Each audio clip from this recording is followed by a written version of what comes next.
some pseudo-concerned statement saying, if you are a hoe, or just the one who likes to have sex with a lot of men, it is what it is, just be honest about it. Not sure what this person hopes to gain from this, but I thought it was yet another man's rant about his bitter experience with a sniffed out and detected female plastered with the scarlet letter A upon her chest, yet men are never offered the same sentiment.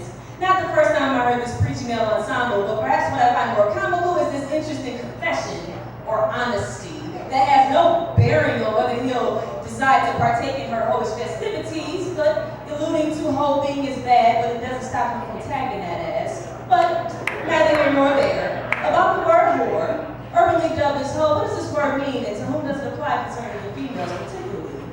The word hoe has evolved quite a bit, but I don't think progression has much to do with it. I think the word is made to fit a particular group of women based not on morale, but some meaningless bullshit.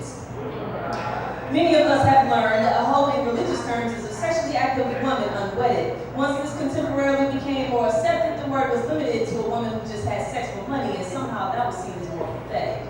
Fast forward to say on my parents' day, it was a girl who just gave it away, and too many men and didn't care if they paid. Now, more like in my early teens, a hoe had a lot of men in a short time period relatively, and was only truly a hoe if all the men lived in the same city.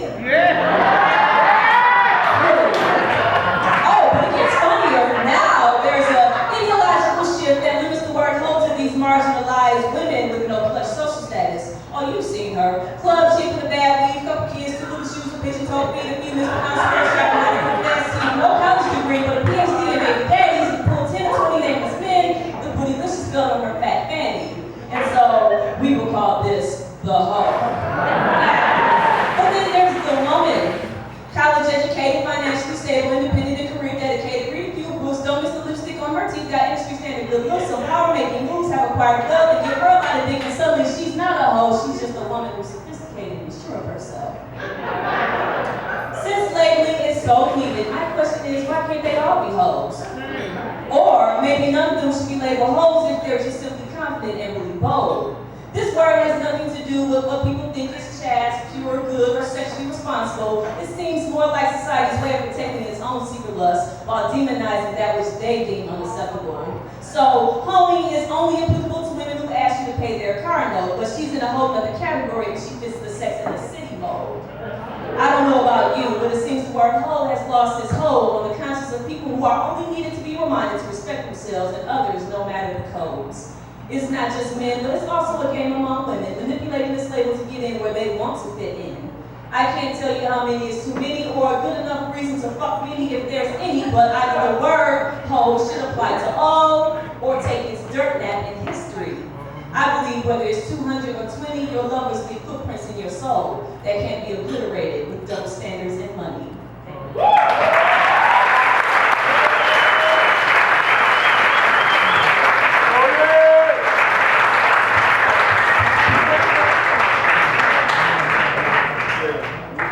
What's going on, man?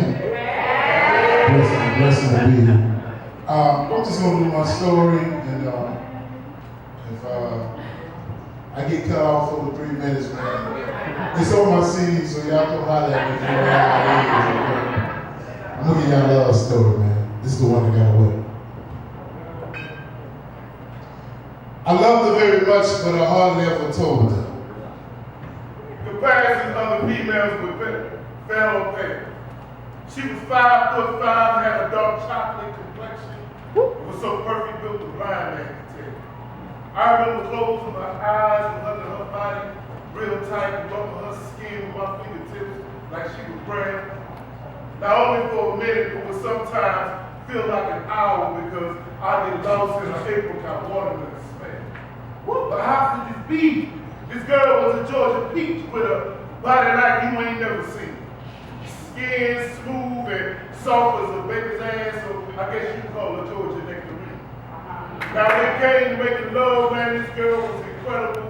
She used to say, Huggy, use me as your plaything. You can flip me, turn me, toss me any way you want me, and I'm gonna suck up liquor to anything you bring. When she said, let's go take a shower, niggas start salivating like a Pavlovian dog with her dinner bell ring. She let me watch her body every nook and cranny with some of that blue mouth fresh out in spring. And pretty soon, I knew her mind and body like it was the back of my hand, every blemish, every mole, every scar. I knew when she wanted me to hit it slow and gentle, and I knew when she wanted it fast and hard. At night, she practically sleep up under me.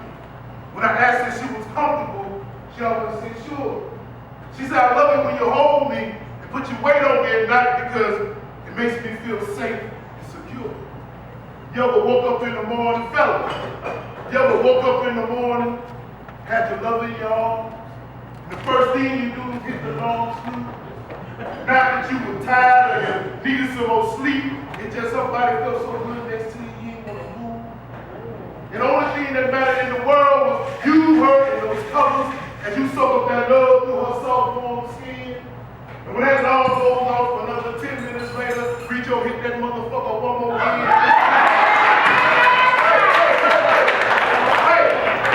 You sleep, but you're not asleep. You just kind of grind and hump that booty. You rock it up, she get wet and sticky. And you figure what contemplate. Fuck it, you already late. So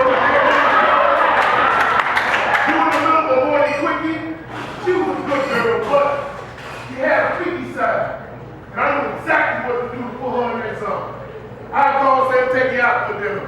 Wear that sexy dress I like. And you better not put those goddamn pants on. See, when I saw it at the time, if you had a woman that fine, I'm used to trying to cover up and hide her. Hell, I'll be in the restaurant, sampling my chocolate, put it dessert, or the waitress team brought out the appetizer.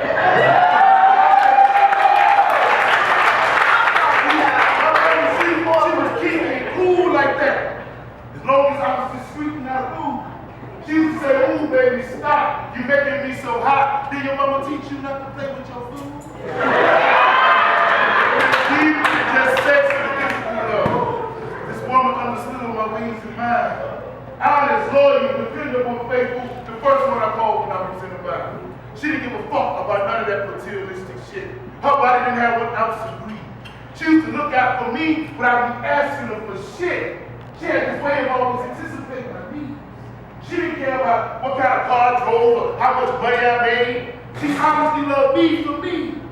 Down the ride on the spring, summer, or fall when my bucket didn't have emo AC. Remember I used to work nights sometimes I would sleep and I would eat because I'd be running so late. But it wasn't no trouble at all just to get my pool call. I would let her shoot up with a whole plate. Smart, intelligent, thoughtful, and fine. Everything you ever possibly wanted in the face. But now she gone. She left me all alone because I was too selfish